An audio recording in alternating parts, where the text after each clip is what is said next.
topic called zero rate supplies. So friends, if you remember the first initial discussion, आपको inverted rate का, आपको electronic credit ledger का refund एक registered person को दो case में मिलता है, जब इन्वर्टेड रेट का स्ट्रक्चर होता है या फिर आपने एक्सपोर्ट किया है या एसईजेड को माल बेचा है अंडर एलयूटी, राइट? तभी आप क्रेडिट ले सकते हो, रिफंड ले सकते हो क्रेडिट लेजर का. So what does zero rate supply means? Zero rate supply means any of the following supplies of goods and service or both: export of goods or service, supply of goods or service to SEZ or SEZ developer or SEZ unit. यहां तक friends आप मेरे साथ हो, यहां तक आप मेरे साथ हो. I will just read subsection 2 here. I will discuss in last. Subsection 2 क्या बोलता है? Subject to the provision of 17 subsection 5, that is our block credit of CGST act. ये जो सेक्शन है ये बात कर रहा है आईजीएसटी एक्ट का, तो इसलिए रेफर दे रहा है कि 17(5) of CGST act. Credit of ITC may be available, credit of ITC may be available for making zero rate supplies, notwithstanding that such supply may be an exempt supply. It means I am providing an exempt supply. I am providing an exempt supply to a person who is in Kolkata, who is in India. आपको credit नहीं मिलती है, आपको credit नहीं मिलती है. अब ये क्या बोल रहा है? नॉटविथस्टैंडिंग, अगर आप exempt supply zero rate supply करके बेच रहे हो, अगर आप exempt supply zero rate supply में बेच रहे हो, आपको उसकी क्रेडिट मिलेगी, आपको उसकी क्रेडिट मिलेगी. Will discuss this in last, right? ये डिस्कस करना मुझे, अपने आगे बढ़ते हैं एक बार. Okay, so now exports of goods. अब सिर्फ बात कर रहे हैं एक्सपोर्ट. एसईजेड को भूल जाइए, it is copy paste. SEZ को एकदम डिलीट कर दिए, भूल जाइए. एक्सपोर्ट्स का जब बात कर रहे हैं, एक्सपोर्ट्स ऑफ गुड्स, तो दो तरीके से हो सकती है, विथ पेमेंट, विदाउट पेमेंट. हमारी इनिशियल डिस्कशन, अभिषेक ने मुंबई में माल भेजा 1000 रुपया प्लस जीएसटी. ऑप्शन 1, आपने 2000 में माल भेज दिया with payment of tax, 360 payable आपके अकाउंट में. 180 अभिषेक का इनपुट लेके आपने सेट ऑफ कर लिया, 180 कैश पेमेंट कर दिया. ओके. सेकंड ऑप्शन, अभिषेक से आपने माल खरीदा 1000 रुपया प्लस 180 रुपया जीएसटी, आपने माल भेज दिया 2000 रुपया में. एलयूटी में आपने माल भेजा, जीएसटी रिटर्न्स में नो टैक्स पेबल. अभिषेक का जो 180 दिया था वो गवर्नमेंट से आपने रिफंड क्लेम कर लिया RFD 01 भर के, वो गवर्नमेंट से आपने रिफंड क्लेम कर लिया RFD 01 भर के. That is without payment of tax under LUT, for easy understanding, under letter of undertaking, right? So now अपने बात कर रहे हैं exports with payment of tax का. So friends, export with payment of tax में GST में कुछ भी नहीं करना. आपको जीएसटी में कुछ भी नहीं करना है, सिर्फ और सिर्फ मेरी फर्स्ट टाइम देखो. The most important portion is filing of GSTR 1, GSTR 3B parallel to shipping bills. हमारी शिपिंग बिल में इनवॉइस नंबर कुछ और चला गया, GSTR 1 में कुछ और चला गया. हमारा डेसिमल के चक्कर में टैक्स अमाउंट कुछ और चला गया, 3B में कुछ और चला गया. इनवॉइस वैल्यू कुछ और है 1 में, कुछ और है 3B में, कुछ और है शिपिंग बिल में. अगर इसमें कोई इश्यूज होती है ना, तो ही हमारा रिफंड स्टक होता है, और एल्स फ्रेंड्स कोई रिफंड आज के दिन में स्टक नहीं होता है इसका. So be very sure that if you suggest this to your client, your returns are perfectly matched. I will share, I have in my office a mishap has been done. मेरे बंदों ने GSTR 1 में export भरा with payment of without payment of taxes, पर वो था with payment of taxes, उन्होंने GSTR 1 भर दिया, उन्होंने सब्सिक्वेंट मंथ्स की LUT में रिफंड फाइल कर ली. तो जब आप LUT में रिफंड फाइल करते हो, वो पूछता है कि पहले मंथ का नील फाइल करना है क्या? हाँ, ओके, नील फाइल करना है. जब हमने पहले मंथ का नील फाइल कर दिया, तो उस मंथ का हम GSTR 1 में कोई भी इनवॉइस को भी अमेंड नहीं कर पा रहे हैं. So a good amount of money had been stuck because of a mistake in 1 and 3B. So we were the consultant, the client had themselves filed the returns, but now this this came to our knowledge 4-5 months बैक, after 4-5 months. So ये बहुत छोटी सी चीज थी, client ने गलती की और उसका बहुत बड़ा अमाउंट स्टक है आज भी. So what I want to convey is 1 3B and shipping bill parallel है, विथ पेमेंट ऑफ टैक्स में कोई दिक्कत नहीं. My query to the participant is, you are an exporter. You always export goods to US. You have two options: export with payment, export without payment. That is export under LUT. My question to you is, क्या आप अपने मन के मुताबिक जनवरी में export किए with payment of taxes, फरवरी में export किए विदाउट पेमेंट ऑफ टैक्सेस, उसके पहले दिसंबर में आपने 12 शिपमेंट एक्सपोर्ट किया, 6 एक्सपोर्ट किया विद पेमेंट ऑफ टैक्सेस, 6 किया without payment of taxes? Can you do this? Can you choose in every shipment that you can want to do this shipment with payment of tax or without payment of tax? Can you do this practically? So as of now, no one is stopping you. You can humbly do this, right? LUT का clarification आया था जिसमें बोला गया था वो right है. So now going to my thought process or my study or my analysis, input tax credit is a right and not a concession. So right given to me is a right. I can access, I cannot access. So आप LUT file करते हो for a financial year, yes. So इस पूरे financial year में you have a right that you can export. You have a right that you can export without payment of taxes.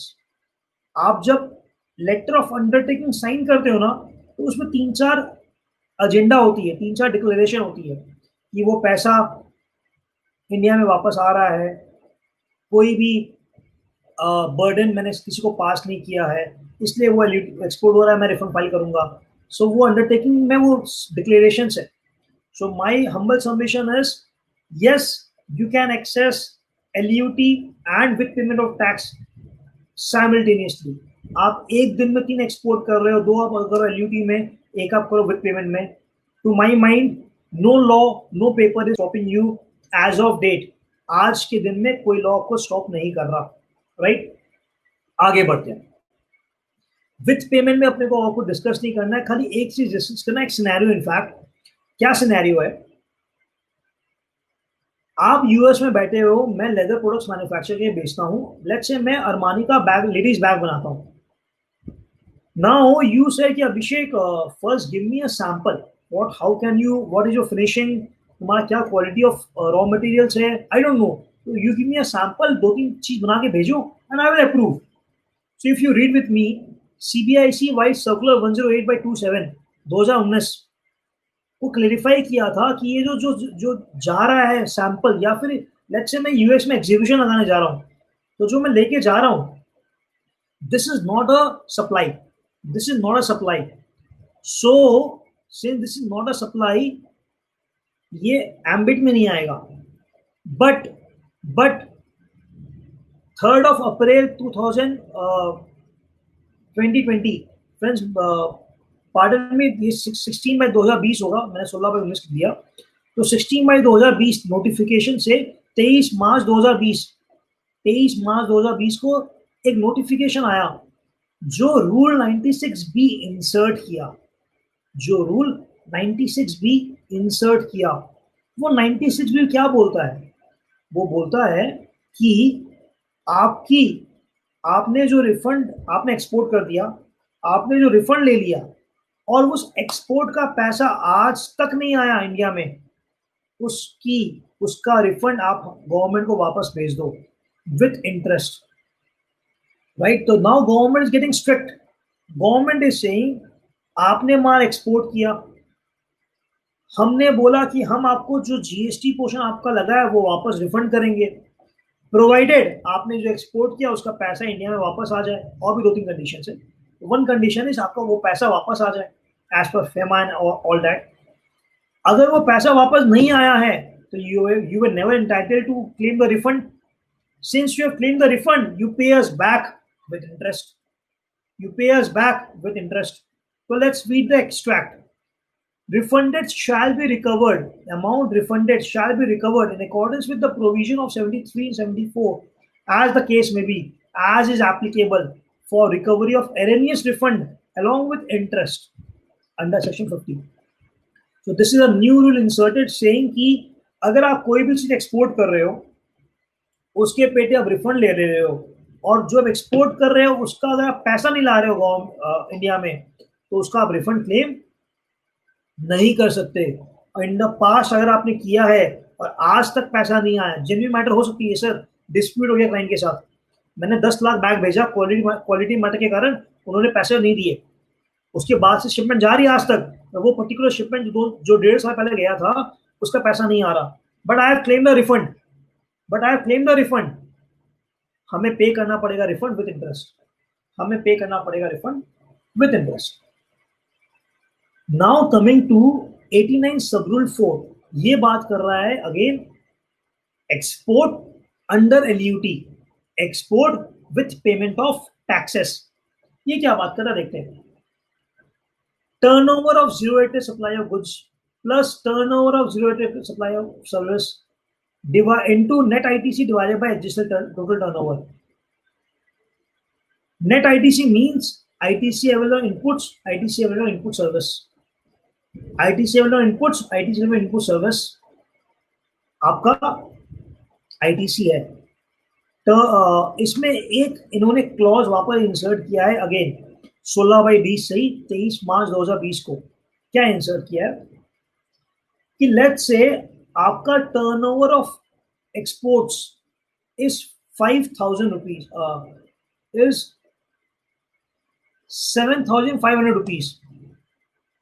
आपका जो turnover of goods है वो 7,500 रुपया। Friends please note, they have defined specifically turnover of zero rated supply of goods and service, turnover of zero rated supply of goods and service.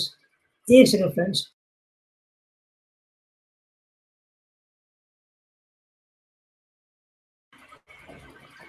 Okay, so turnover of zero rated supply of goods इन्होंने अलग से define किया है, इसमें service के बारे में बात नहीं कर रहे हैं।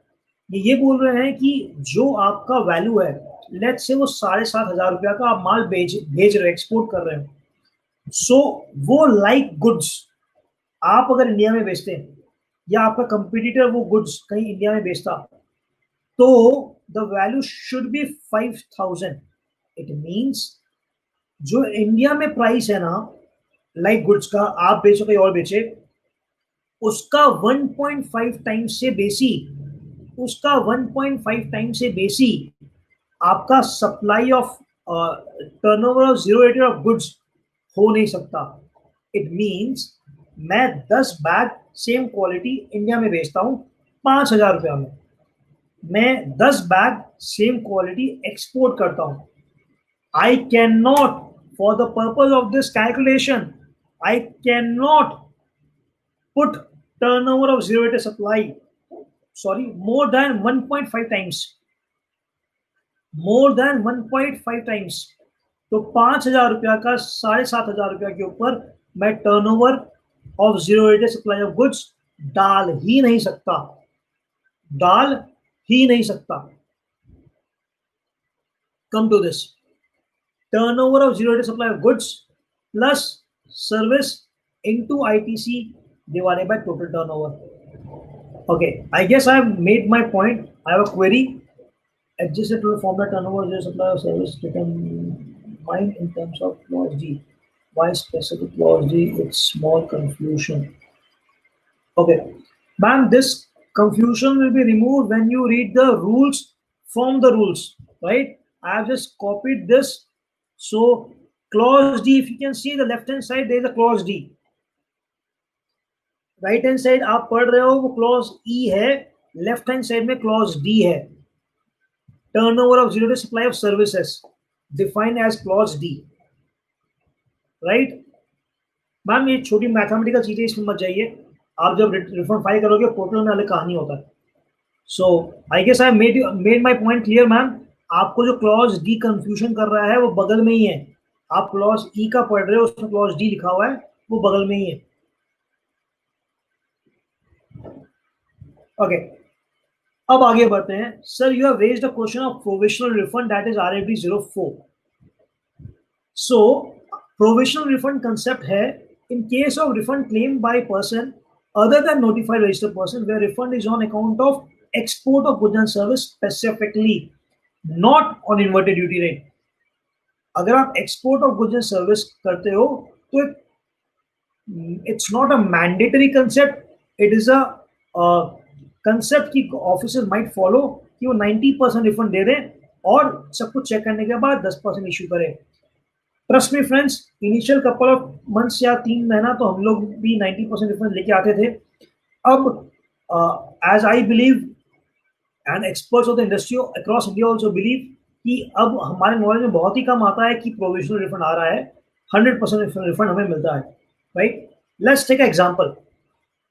जो हमने लड़ाई की है इसके पहले, थोड़ी देर पहले, कि अभिषेक अग्रवाल का मन करे दिसंबर में 6 case with LUT, 6 case without LUT, जनवरी पूरा विद एलयूटी, फरवरी पूरा विद पेमेंट ऑफ टैक्सेस, अगर हम करें। So let's observe this example. मैंने माल प्रोक्योरमेंट किया 250 रुपए, मैंने इनपुट सर्विस प्रोक्योर की 300 रुपए, ये टैक्स का अमाउंट है 300 रुपए। मैंने कैपिटल गुड्स प्रोक्योर किया 260 रुपीज, टोटल टोटल क्रेडिट है 810 रुपए।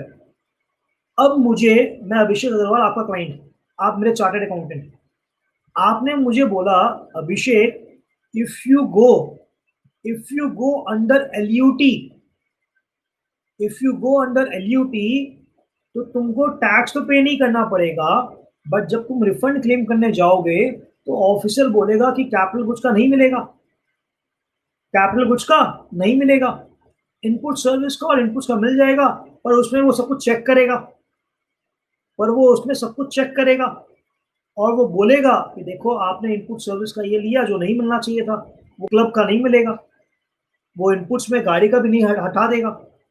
So you advise me, you as my chartered accountant advise client Abhishek Agarwal कि rather than filing an rather than exporting of goods under LUT, you export with payment of tax, you export with payment of tax, tax payable आएगा, आप पूरी ITC से set of कर लो, remaining balance बचता है तो payment कर दो, आपका GSTR 1 GSTR 3 भी शिपिंग बिल आप चार्टर्ड अकाउंटेंट एफिशिएंटली भर दोगे, रिफंड ऑटोमेटिकली मेरे अकाउंट में प्रकट हो जाएगा, ऑटोमेटिकली मेरे बैंक अकाउंट में प्रकट हो जाएगा। राइट, तो friends don't you think that अगर मैं एलयूटी के थ्रू जाता तो मुझे कैपिटल गुड्स की रिफंड नहीं मिलती और शायद मेरी ब्लॉक क्रेडिट को भी वो ऑफिसर पकड़ के बोलता कि रिफंड नहीं मिलेगा, but since I am choosing the leg of payment of tax, मैं इसका बेनिफिट ले रहा हूं, मैं इसका ड्यू बेनिफिट ले रहा हूं। Don't you think this is right? To my mind this is something which SSC are opting to do it, might choose to do it, but should be ready कि कल के दिन में जब ऑफिसर डिपार्टमेंट आएगा वो तब आपकी पूरी आईटीसी चेक करेगा और then you will be subject to 73, 74, section 50 penalty, interest, सब कुछ। सो वेरियस कंसल्टेंट्स और various tax payers are choosing this, ये एलयूटी कर लेते हैं या फिर विद पेमेंट करते हैं, सारा रिफंड मिल जाएगा, देखा जाएगा। तो this is not that easy, right? I guess I made my point.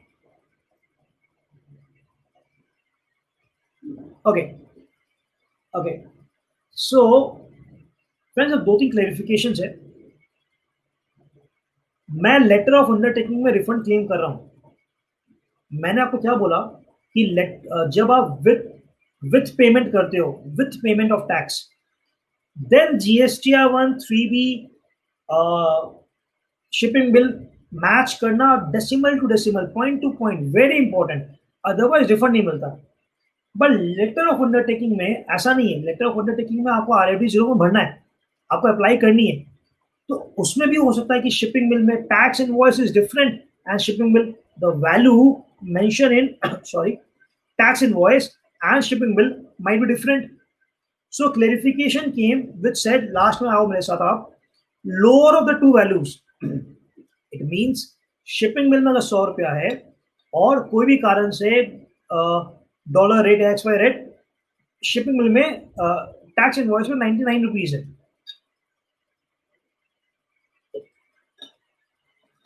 Shipping bill में 99 रुपीज है और 100 रुपया है और टैक्स इनवॉइस 99 रुपीज है. So for the purpose of the calculation officer will choose lower of the following, that is 99 rupees, that is 99 rupees, that's it. उसमें इतना लिखा हुआ था. फ्रेंड्स अगर आपको याद हो जब अपने जीरो एटेज सप्लाईज के स्लाइड में थे तो पॉइंट 2 आई हैव शेयर क्या डिस्कस लास्ट. तो 16 सबसेक्शन 2 क्या बोलता है कि अगर आप एग्जेम्प्टेड प्रोडक्ट को भी जीरो एट सप्लाई कर रहे हो तो उसकी क्रेडिट आपको मिलेगी. तो इसकी क्लेरिफिकेशन जो है मैंने एक्स्ट्रैक्ट कॉपी किया है. I am just doing the important lines. However in case of zero rated supply of exempted और non GST goods the requirement for furnishing of LUT और bond is not cannot be insisted. इसका मतलब आप exempted products को export करो, with payment मत करो. Without payment करो तो एलयूटी भी मत दो, चलेगा चलेगा. फर्दर लास्ट लाइन पढ़ रहा हूं, exporter would be eligible for refund of unutilized ITC of CSIU and compensation in all such case. मैं एग्जेम्प्टेड प्रोडक्ट बेच रहा हूं, वो आईटीसी मेरी जो भी मेरी आईटीसी हो वो मेरी ब्लॉक क्रेडिट है 75 के according. But as mention in the act also and clarification given by the government, credit refund मिलेगा, राइट? क्रेडिट रिफंड मिलेगा. फ्रेंड्स क्रेडिट एलिजिबल, रिफंड मिलेगा. मुझे वो पैसे मेरे बैंक अकाउंट में वापस मिलेंगे. Important, right? Okay, so again 23 मार्च नोटिफिकेशन 16/20, वेरी इंपॉर्टेंट. ये एक रूल इंसर्ट किया. इसमें क्या हो रहा था मैं आपको समझाता हूं. सो अभिषेक अग्रवाल के क्रेडिट लेजर में जो आपने बताया ना कि कोई भी कारण से मेरा स्टॉक, मेरा क्रेडिट लेजर में बैलेंस पड़ा हुआ है. सो अभिषेक अग्रवाल क्या किया, जाके बोला कि अभी देखो मेरे अकाउंट में 1000 रुपया का क्रेडिट लेजर बैलेंस पड़ा हुआ है और मेरा ना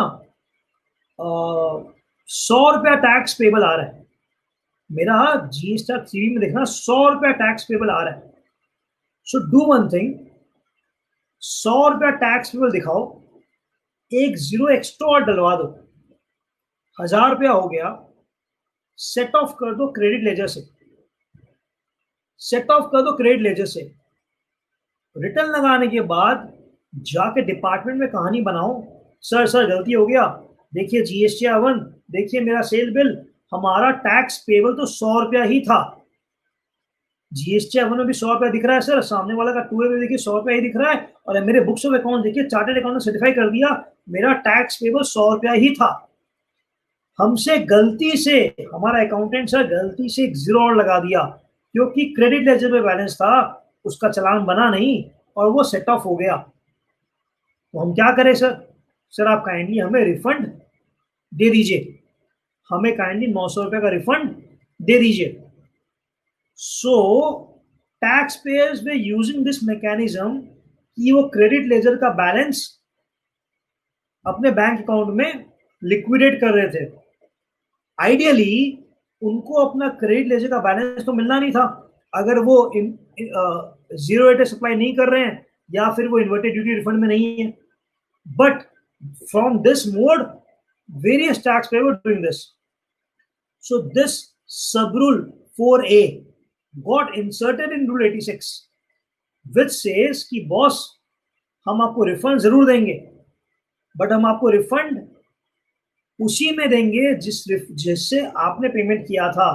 तो आपने मुझे क्रेडिट लेजर से पेमेंट किया था तो मैं आपको रिफंड वापस क्रेडिट लेजर में दूंगा. I will simply recredit your account. I will simply recredit your electronic credit ledger. Don't expect कि now I will go and give refund to your bank account. right? I guess I made this amendment clear to you.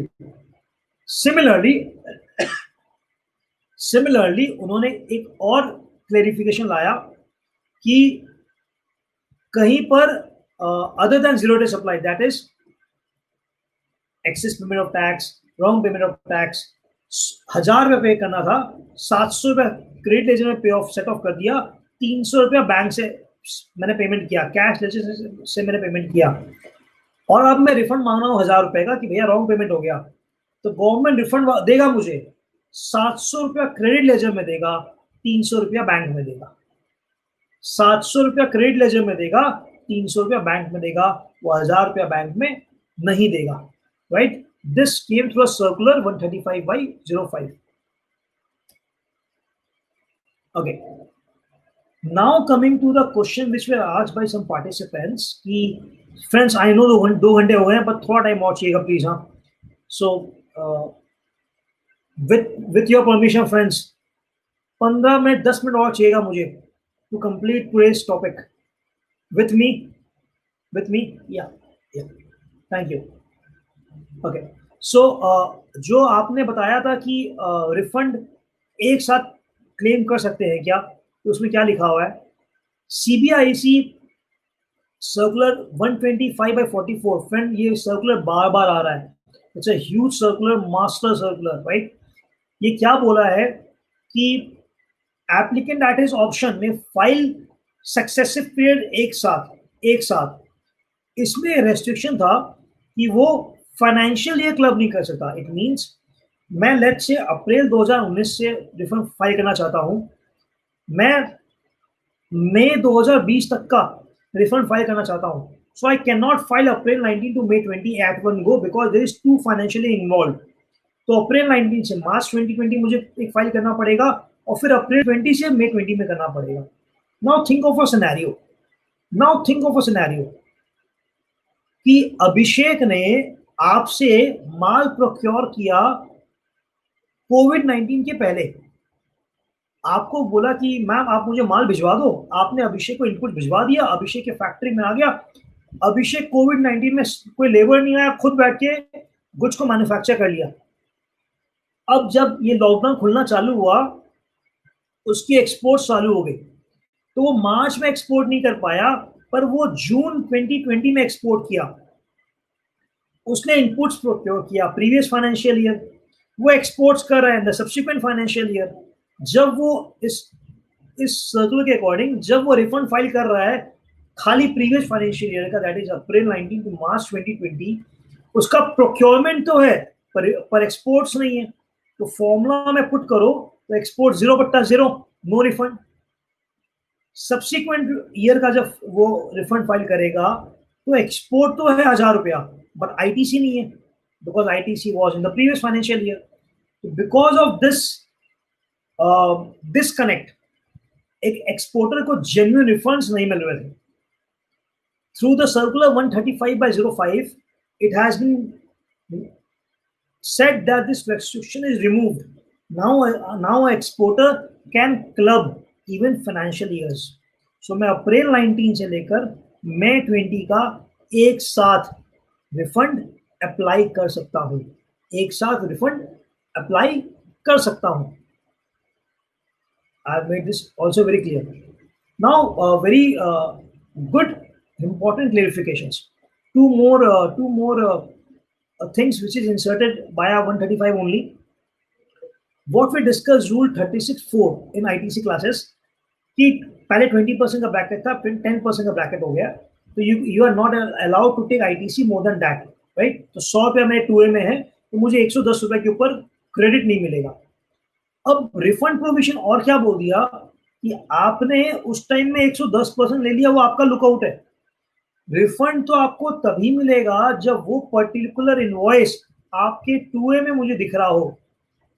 अगर आपके 2A में मुझे वो invoice नहीं दिख रहा, उस इनवॉइस का पेटे का रिफंड मैं आपको नहीं दूंगा। Again to my mind this is not good as per law, but this is the restriction which they have imposed. Second, friends, 17, 18, 19 annual return 99C में उन्होंने HSN हटा दिया, HSNY समझ हटा दिया, नहीं चाहिए, पॉसिबल नहीं था, नहीं चाहिए। रिफंड में बोल रहा है कि when you apply for a refund, give me HSN code of your purchases. I want to say, I don't know what is HSN code of a water bottle. I am a person who is a chartered accountant or a service operator, might be very occupied with the my day-to-day business. I have purchased 50 bottles for my 50 staff, and that vendor is a small vendor. उसने HSN code नहीं दिया, वो GST में registered है और HSN code नहीं दिया। वो below 1.5 crore का टर्नओवर है, he is not obliged to give HSN code in his invoice. But to claim refund, if I am exporting service, to claim refund, I have to sit and work out what is my HSN code, and I have to give it in the application itself. I have to give it in the application itself. Friend, if you understand the reason of the government to put this clause is they want to identify whether you are taking a refund of an input service or capital goods. They interpret that through HSN code or all these details. They can understand that with the nature of your business, they will treat this as an input service or capital goods, and accordingly they will take a call कि आपको refund देना है या नहीं देना है. But again a burden on taxpayers.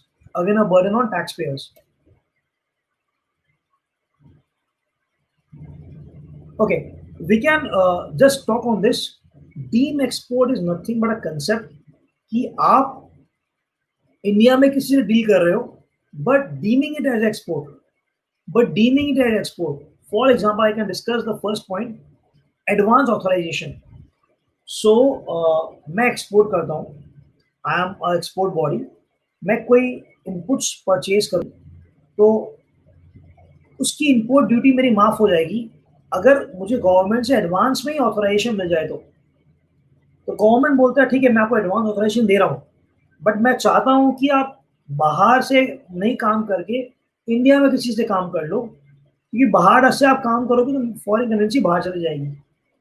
तो जो मैं इंडिया से काम कर रहा हूँ, क्योंकि I am allotted advance authorisation and due to the benefit of the India I am trading with a person who is in India, this transaction will be deemed to be exports. This transaction will be deemed to be exports. So बात बाकी भी according है. So इसमें सारी provision of exports applicable हो जाएगी. Friends, okay, I am skipping this because this is just the documents required for filing the refunds.